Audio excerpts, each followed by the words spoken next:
Welcome to the LivXplore Podcast. If you like what you hear, please hit like and subscribe. Hello, everyone. I'm Sean Payne, founder and principal of LivXplore Real Estate and Lifestyle. I have with me our founding agent, Isaiah Chass. Isaiah, thanks for joining us. Absolutely. And I also have with us today Grady Kimball of Ghilotti Bros Construction. Grady, thank you very much for joining us today. Thanks for having me. So, again, really fortunate to have you on, and kind of just want to hear about what's going on with Ghilotti Brothers. I mean, you guys are, who is Ghilotti Brothers, first of all? Why don't you explain that? Because there's some confusion that way. I know there's more than one Ghilotti. So Ghilotti Brothers was founded in 1914 as a small masonry construction company. The founders came from Italy, came into Santa Fe, and started a masonry contractor company and expanded to what we are today. Right now, Mike Ghilotti is the president, CEO. Okay. He's got two sons, Mario and Gino, who are starting to step into that position as well.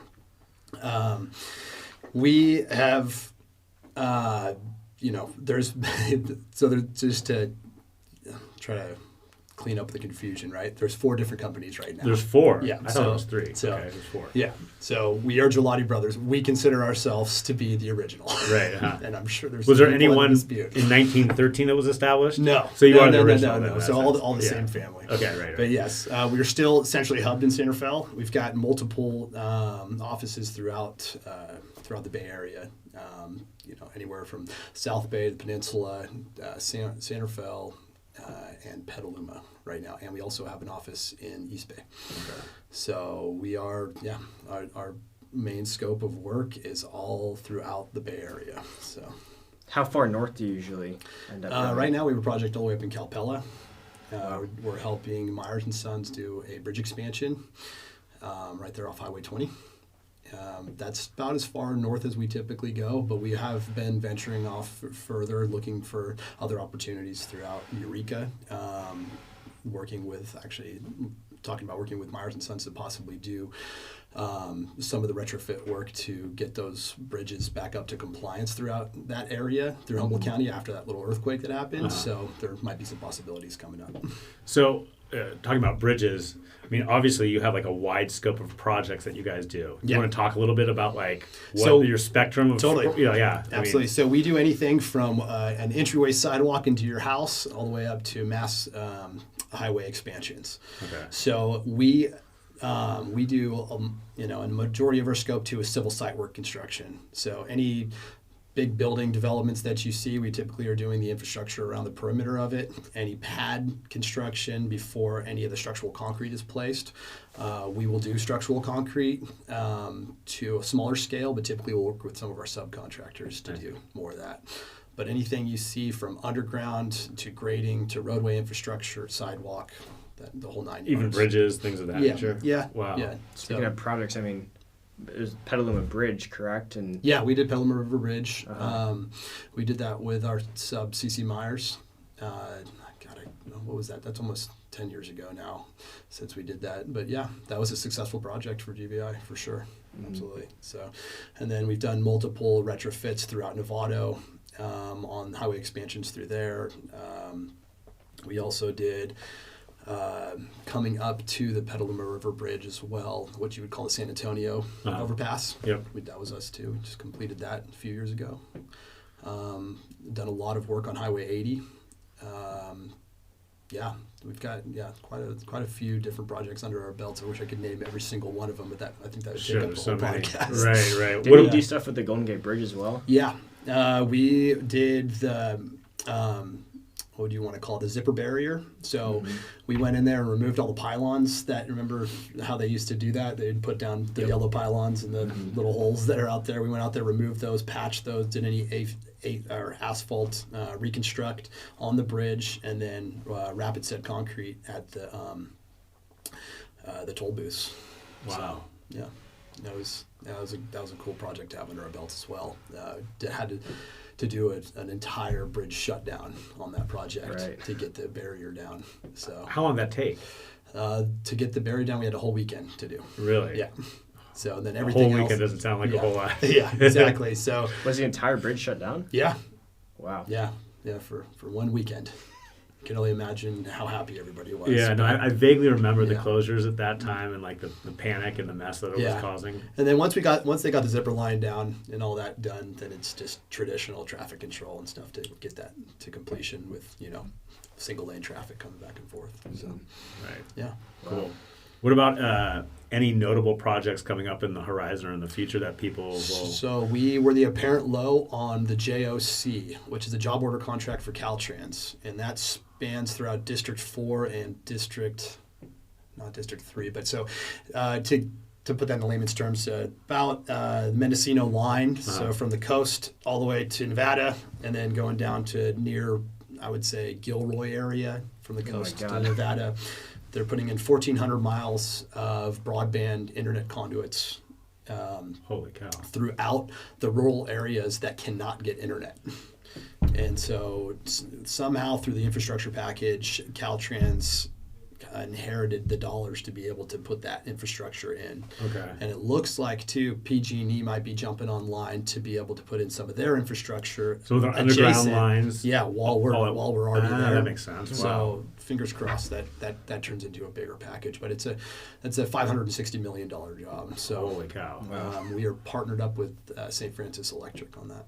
Wow. So, Really cool. Again, how long does a project like that take? 3 years. 1,400 miles? Mm-hmm. Wow. So you're almost doing like 500 miles a year then. Yeah. Wow. Holy so cow. it'll be multiple crews, spread out through the, interior, throughout the Bay Area and throughout inland, all the way up into the Sierras. So. I mean, you're cruising. You're doing over like a mile and a half a day. I'm sorry. That's a ton. I mean, just think about that. Yep. That is a lot. Yeah. So, wow. That's really impressive that way. So like, with your jobs, what are like the obstacles you face? I know lots of angry people with a bridge shut down for a weekend and things like that. But like, what are the obstacles that your business is facing right now, economy wise, whatever is like So we are lucky enough to our main core of work for the longest time has been public. Through 2000, I'd say 17, 18, 19, we saw a lot of private work and stuff, especially down in the South Bay, working with Facebook and Google and doing a lot of their exterior infrastructure. But now we're seeing with the infrastructure bill being passed, we're seeing a lot of that money trickle down into different city agencies, Caltrans, and it gives us a lot of opportunities to get back to our bread and butter. So right now we feel very well off to go into the next at least 3 years, 3 to 4 years of work. We see some of the constraints on the private side, typically with how the economy is doing right now. Right. And you can see throughout the news on how Google and Facebook has been releasing a lot of people. They've put a lot of hold on their construction projects and stuff. And so that's going to change a lot of the construction management companies' outlook on work and where they're going to go. But for us, we feel very comfortable. Right. No, just kind of like backtrack because that affects us in the real estate industry, right? Yeah. So you anticipate there to be a slowdown in a lot of part of the construction industry, but because you guys are kind of so big, you're doing working for local governments and things like that, that you're going to keep humming along. And we still see on the private side for housing developments, we're still being reached out to constantly, working with a lot of our partners on, anywhere from 200 lot developments to 1,100 lot developments. I don't know if you want to talk about Mill District. You're at Mill District. So Mill District right now, we are working on all the exterior infrastructure for Mill District Lot 7. We're pretty close to the finish line on that project. We did all the roadway infrastructure for the whole entire site of Mill District. It's been a great project. Definitely one good one to have under our belt. We've been partnered with Replay out there to put all of that infrastructure in. It's a cool new thing that they're doing out there, for sure. So, being that you do a lot of concrete work with supply chain issues, I know everyone hears that concrete was such a difficult thing to get going during the pandemic. What does that look like? Absolutely. So it was difficult, especially through the pandemic when we were looking at constraints on shipping of bulk cement. So typically any fine aggregates and coarse aggregates, sands and stuff like that, wasn't a problem to get. It was the bulk cement. And so these ports were seeing issues with getting, just like anything, when the shipping was collapsing due to COVID, we were seeing that with bulk cement. But now we're not seeing as many supply chain issues with that. Seem to be pretty comfortable at the moment. So, but we've got good ties in with our bulk cement suppliers, with Cal Portland Cement and Cemex and stuff like that, and so we feel pretty comfortable because we also do our own. We run our own volumetric trucks too. What does that mean? We create our own concrete. Oh, okay. So we have 4 volumetric trucks underneath our what you would call our sister name, the EcoTerra concrete, and so we've been supplying our own concrete to ourselves for about. What are we at now? 2.5 years, and it's been really well. Got a lot of clientele with that as well. We aren't self-sufficient. We definitely still depend on our subs. That was my next question. So not all your projects are you don't do all your subs. Okay, no. We still, that'd be an insane amount, I would think. Yeah. But it's been good. So that's been a really lucrative thing for us, and it's been fun to develop that side of the business. This might be a dumb question. What's the process for creating that? So just think of a volumetric truck just being a mobile batch plant. So you've got a truck and chassis with a massive bin on the back of it that's got subdividers in it for your sand and your coarse aggregates, and then it's got a big hopper on what would you say, right behind the headache rack for all your bulk cement and water. And then what it does is you have a computer system on there that calculates what your mix ratios are going to be, all dependent on the specifications for the project. So you enter them into that machine and it just mixes it. And wow, interesting. Yeah. That's really cool. It's pretty cool. That is really cool. Yeah. So what type? I'm just kind of curious. What type of capacity? I mean, I would assume that would be like for smaller jobs of yours. No, you can do it 9 cubic yards per truck, which is typical for any drum truck. Okay. Yeah. Wow. Yeah. And you still bring in the, I guess, non-fine aggregates that you're bringing on. Some of it is recycled, so we also at Ghilotti Bros crush our own aggregates and stuff, and we can filter through our screening systems different fine sands, different size coarse aggregate, whether it's 1/2 inch, 3/4 inch, depending on the mix, and we can make our own recycled mixes as well. Otherwise, we do have to ship in from different quarries certain types of rock and stuff to make specification. But yeah, it's been great. It's really cool. That is really cool. Yeah. What where you're based out of San Rafael? Where's all the equipment normally located at? The jobs. So if I guess just like any should never be at just yard. we have a laydown yard, a very big laydown yard in Petaluma. Where we'll station our equipment to be serviced and everything. But typically, just like any rental company, you don't want to see any of your equipment up there. You want them on jobs, bringing in revenue. So most of the time, our equipment's on projects, working away. But if it's not and it's slow, they're up at our yard in Petaluma. Right. Very cool. Very cool. So just kind of getting back to like the private sector. So you guys did see like a dip in like the private side kind of coming to you, or have you? Yes, you can see that, and it becomes, as it diminishes, it becomes what would you call it? Much more competitive to go after those things. So you'll see is, since we are a union-based company, that puts some constraints on things. Sure. When you have a lot of smaller outfits coming in and underbidding on a lot of those probably just trying to keep their crews working, totally. rather than like that it becomes very competitive. I can see that. Yeah. So but it's still out there, and like I said, we get packages slid our way to do takeoffs on and possibly put a rough order of magnitude and help our partners figure out whether or not it makes sense to them as well. Right. And there's guys that are still going to be pulling the trigger and going after some of this work. So sure. See it. That's very cool. Yeah. So Ghilotti Bros, you guys are going through a little bit of a rebranding. So when people are out, there's not a fifth company. It's actually you guys have just kind of changed your colors a little bit. So you can notice the emblem on my hat. It's an original emblem.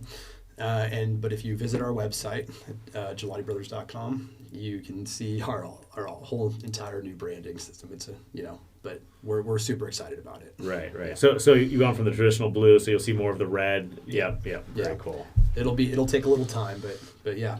please tell everyone to visit our site and check it out. It's right. Nice. Yeah. No, very, very much so. Can you repeat the site really quick, just so people? I'm hoping off the top of my head. We'll flash it over the screen. Please do. I believe it's GhilottiBrothers.com. If someone has questions, GhilottiBros.com. we'll don't worry. We'll put a little screenshot out there to make sure it's right. But like, if someone is interested in having Ghilotti bid on something, what's the process? What's the best way? I mean, do you go on the website or like what's on the website and you can I think plug in an inquiry. Okay. And it'll go to our main office, and then depending on the magnitude of the project, it'll be sent to different estimators. To the right. Mm-hmm. Cool. And our business development agents. So very cool. What are the smallest type projects you even working on? We'll do just about anything, if it makes sense to us. But we've done anything from a 4x4 square to removal and replacement. Really? Specifically to helping out, say, revolving clients, we'll go out and help them with just about anything. And to develop new business as well. Someone reaches out and said, hey, I could really use your, really use GBI's assistance on this, and you want us to go replace a foot of curb and gutter, right? We'll go help you out. So that's really cool. So you've got to remain that like hometown feel, still help. Yeah. Oh yeah. Absolutely. How do you know how many people you guys currently employ? I don't mean to put you on the spot. We typically bounce between 200 and 300 because you get the seasonal work, right. in the field. So right now, I believe we've got anywhere between about 175 guys out in the field right now, and then internal. So we're about, I'd say 225. Wow. That's a big company. That's a big company for the North Bay. That's quite like an economic force that way. Yeah. So, what do all the Ghilotti companies work the same type of projects, or is typically, it? Yeah, we're all competitive. You guys ever work together on projects, or? Yeah. Like sub out to each other. So on 3rd Street Rehab in San Rafael right now, we partnered up with Majority Ghilotti and they helped us out with the underground on that project. So cool. We try to see eye to eye, and right. But it's still competitive. Sure, especially like distant cousins at this point or something like that. I think it's still that little family dynamic there. You always want to totally beat the other guy out a little bit more. Absolutely, that much more that way. Cool. It's fun competition. Right. Very cool. Well, Ghilotti Brothers, you guys have had it. Obviously, you don't grow to the size you are. You do stellar work, So the reputation goes without saying that way. Is there anything else that you'd like to talk about Ghilotti Brothers, let people know about you guys that way that you don't think is known out there? Just know that even though we look like a big corporate company, we are a family-based company, and we appreciate every client that comes through. We are definitely very traditional, and we try to create the best product that we possibly can, and we've been pretty successful doing that. Right. So, right. That's about it, man. So yeah. That's great. Well, again, thank you very much for joining us today. Absolutely. If you have any projects in the future that you guys want to talk about or get out, we'd love to have you back on. Yeah. Thank you very much. Again, I'm Sean Payne, founder and principal of LivXplore Real Estate and Lifestyle. If you like this episode, please hit like and subscribe so that you see great future content in the future. Isaiah, thank you for joining us today. Absolutely. And Grady, thank you so much for coming on today. Thank you, Grady. Good to see you guys. All right. You as well. Thank you. See you guys next time. Yeah. Welcome to the LivXplore Podcast. If you like what you hear, please hit like and subscribe.